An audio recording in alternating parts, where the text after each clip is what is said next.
Bonjour à tous, bienvenue sur Archilon Model Kits. Alors je vais faire une petite réponse à la toute dernière vidéo que je viens de faire où je vous demandais votre aide. Donc déjà, tout d'abord, merci infiniment à tous. Il y a eu beaucoup de commentaires et je pense que ça va continuer.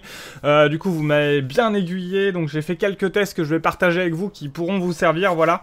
Donc franchement, merci infiniment, hein. C'est tout ça l'intérêt aussi de YouTube. C'est à la fois de moi vous partager, mais vous aussi de me partager votre retour d'expérience. Et voilà, vraiment merci infiniment. Je suis vraiment soulagé parce que voilà, entre le problème de se dire c'est nous qui faisons mal ou il y a un problème plutôt technique, donc je suis assez content que ce soit un problème technique, bon malgré que ça m'ait quand même ruiné ce petit Focke-Wulf au 1/72e où j'ai fini par péter une durite et carrément raser une des ailes, donc je vais voir comment le récupérer, donc c'est bien dommage, mais voilà, hein, ce genre de problème technique, bah, ça peut amener à bien foirer un modèle, donc voilà, c'est pour ça que j'ai fait appel à votre expertise sur le sujet. Donc là, j'ai fait un petit test, là, clairement, même avec du Leveling Thinner 400 de chez Mr. Color, donc sachant que c'est pour de la peinture lac type lac aussi. Donc là, vous avez les deux exemples ici sur les deux pots RC278, RC279, où clairement, ça précipite comme je l'ai montré dans l'autre vidéo, hein. Donc voilà, je vous remonte, mais en gros, voilà, ça ressemble à ça, hein. Ça se lit pas du tout sur ces deux pots-là. Donc sachant que ces deux-là viennent exactement du même pack, qui est Luftwaffe Fighter Color 1941-1944. Donc clairement, les quatre peintures sont mortes, hein. J'en ai... de toute façon, je les ai presque toutes utilisées, elles font toutes ça. Donc voilà pour ça.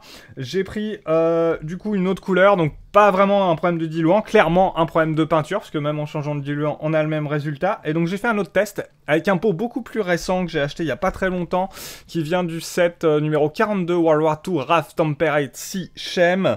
Et donc sur ces peintures-là, déjà, il y a une sacrée différence. Ce qui a été pas mal remarqué, c'est que les pots de AK sont censés faire 10 millilitres, oui, pardon, et comme vous pouvez le constater, en fait, c'est assez resserré sur l'intérieur. Et en regardant, en fait, en cherchant un autre pot pour faire le test, eh ben, on semble qu'en effet, sur les dernières versions, ils aient légèrement corrigé les choses, hein, parce qu'on voit bien qu'on a quand même vachement plus de peinture que là. Donc là, à mon avis, on est plus sur du 8 millilitres en réalité, réel. Et là, à mon avis, on est plus enfin sur du 10, ça ressemble aux autres pots, hein. Donc là, voilà, déjà, clairement, on a une sacrée différence à ce niveau-là. Donc c'est pour ça que je me suis porté sur ce choix là. Et en effet, en prenant cette deuxième peinture, il n'y a plus de soucis. Vous les voyez, elles sont ici. Alors là, c'est avec du Leveling Thinner 400. Ça aurait tendance à légèrement précipiter si c'est mal mélangé. Mais sinon, là, vous voyez, ça fait bien 5 minutes que c'est resté en l'état.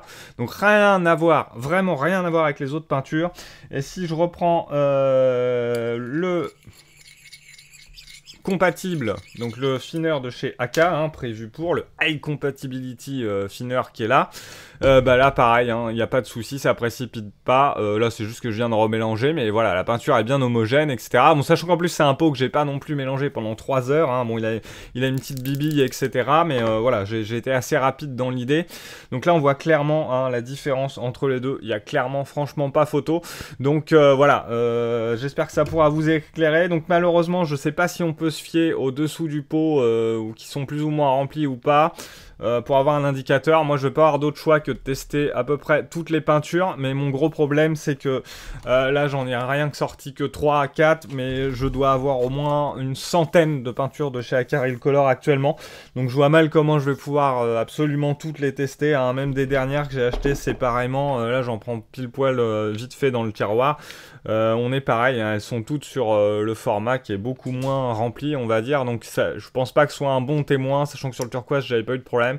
Donc là il va me rester, voilà, je sais pas trop comment porter réclamation auprès d'un cas interactif, parce que malheureusement faudrait que je teste tous les pots, mais je vais pas faire une centaine de mélanges comme ça, et toutes les isoler, même si c'est ce qu'il faudrait que je fasse. Donc voilà, je vais voir ce que je peux faire avec un cas interactif et je reviens vers vous. Sur ce, franchement, merci encore beaucoup à tous pour vos commentaires. J'espère que voilà, du coup, ce test-là va en aider d'autres aussi, que vous galériez pas, parce que quand on foire un modèle à cause de ça, c'est un peu pénible. D'ailleurs, sur le F6F, j'ai eu un problème de peinture très granuleuse et je pense que c'était à peu près le même effet, donc j'ai réussi à corriger à peu près, mais ça a été franchement un petit peu compliqué. Donc voilà, pour ces vidéos besoin d'aide, il y en aura peut-être d'autres dans l'avenir, mais voilà, je tenais à vous apporter la réponse et à vous remercier de vive voix. Sur ce, je vous souhaite un excellent réveillon du jour de l'an. Profitez bien de votre petite famille, faites bien la fête, mangez bien, et puis on se retrouve à très vite pour de nouvelles vidéos.